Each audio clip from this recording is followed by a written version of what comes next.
Assalamualaikum warahmatullahi wabarakatuh. Di sini saya Rifki Ariful Ikhwan, NIM 19+03402081007 dari kelas A. Di sini saya akan menjelaskan tentang prinsip-prinsip pembelajaran menurut Rothwell tahun 1961, yaitu profesi pendidikan. Prinsip-prinsip pembelajaran menurut Rothwell tahun 1961 yang pertama yaitu pengertian prinsip pembelajaran. Kata prinsip berasal dari bahasa Latin yang berarti asas atau kebenaran yang menjadi pokok dasar berpikir, bertindak, dan sebagainya. Dasar-dasar prinsip merupakan sebuah kebenaran atau kepercayaan yang diterima sebagai dasar dalam berpikir atau bertindak. Jadi, prinsip dapat diartikan sebagai sesuatu yang menjadi dasar pokok berpikir, berpijak, atau bertindak. Kata pembelajaran adalah suatu aktivitas atau proses mengajar dan belajar. Pembelajaran merupakan proses komunikasi dua arah, mengajar yang dilakukan oleh pihak guru dan belajar yang dilakukan oleh peserta didik. Jadi, prinsip-prinsip pembelajaran adalah landasan berpikir, landasan berpijak dengan harapan tujuan pembelajaran tercapai dan tumbuhnya proses pembelajaran yang dinamis dan terarah. Yang kedua yaitu macam-macam prinsip belajar.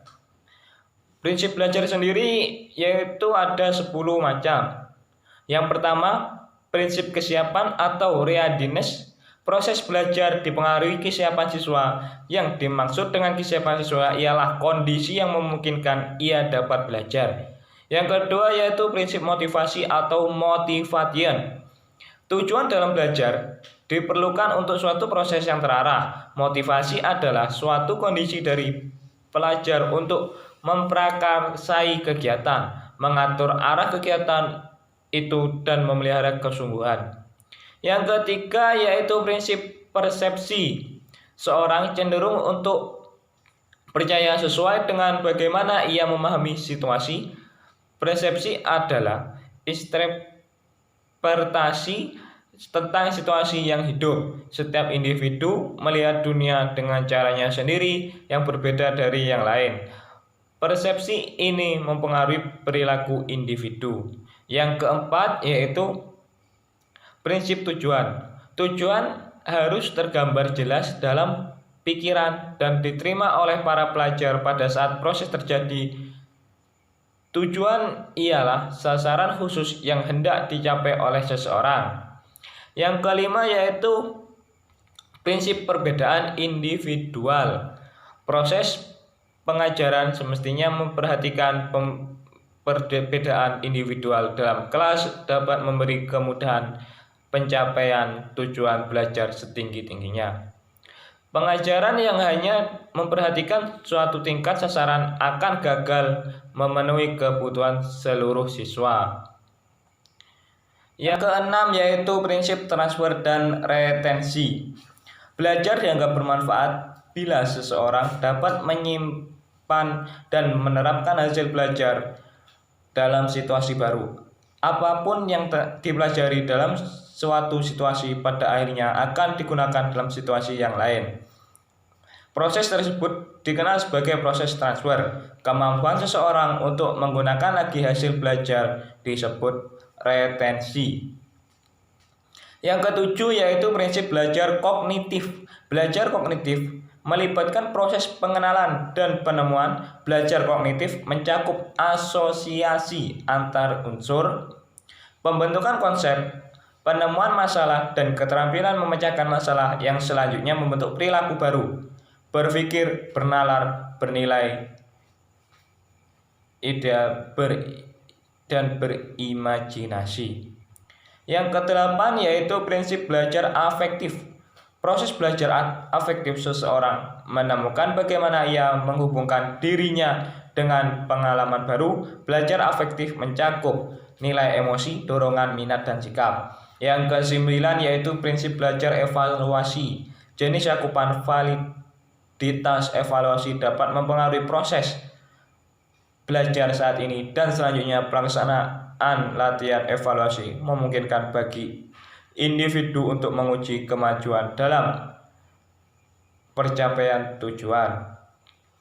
Yang terakhir atau yang ke-10 yaitu prinsip belajar psikomotor. Proses belajar psikomotor individu menentukan bagaimana ia mampu mengendalikan aktivitas ragawinya. Belajar psikomotor mengandung aspek mental dan fisik. Yang ketiga yaitu macam-macam prinsip pembelajaran. Prinsip pembelajaran dikelompokkan menjadi dua bagian, yaitu prinsip umum dan prinsip khusus.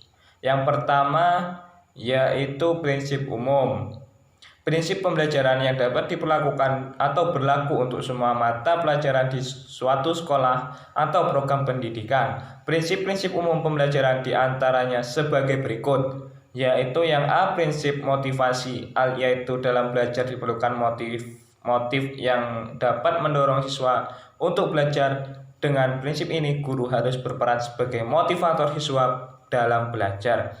Yang B yaitu prinsip belajar sambil bekerja atau mengalami, yaitu dalam mempelajari suatu apalagi yang berhubungan dengan keterampilan haruslah melalui pengalaman langsung seperti belajar menulis. Siswa harus menulis, belajar berpidato harus melalui praktik berpidato.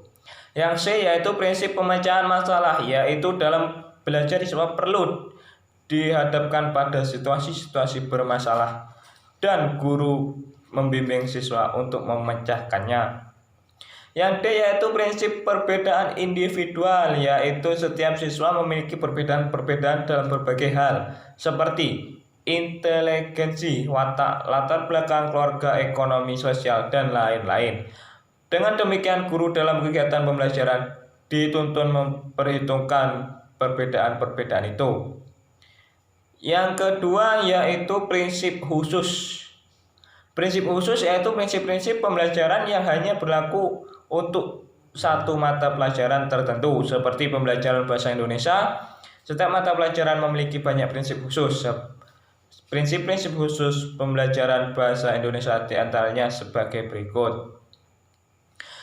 Ajarkan bahasa, bukan tentang bahasa, yaitu pembelajaran bahasa merupakan aktivitas membina siswa mempergunakan bahasa sebagai alat komunikasi sebagai penutur bahasa. Artinya siswa dilatih keterampilan berbahasa yang hanya dikuasai melalui praktik berbahasa. Jadi pembelajaran bahasa merupakan kegiatan untuk menggunakan bahasa sebagai alat komunikasi yang harus dilakukan melalui praktik menggunakan bahasa, bukan sebaliknya. Pembelajaran bahasa adalah aktivitas mempelajari teori atau pengetahuan tentang bahasa. Yang B, bahasa target bukan sekedar objek pembelajaran, tetapi juga wahana komunikasi dalam proses pembelajaran atau di kelas. Artinya kegiatan pembelajaran tidak semata-mata ditujukan untuk mengenal dan menguasai bahasa target, akan tetapi proses pembelajaran harus menjadikan bahasa itu sebagai wahana dalam berkomunikasi, yaitu dengan menggunakan bahasa target dalam setiap kesempatan berkomunikasi tentang topik-topik di luar bahasa atau pendekatan komunikatif.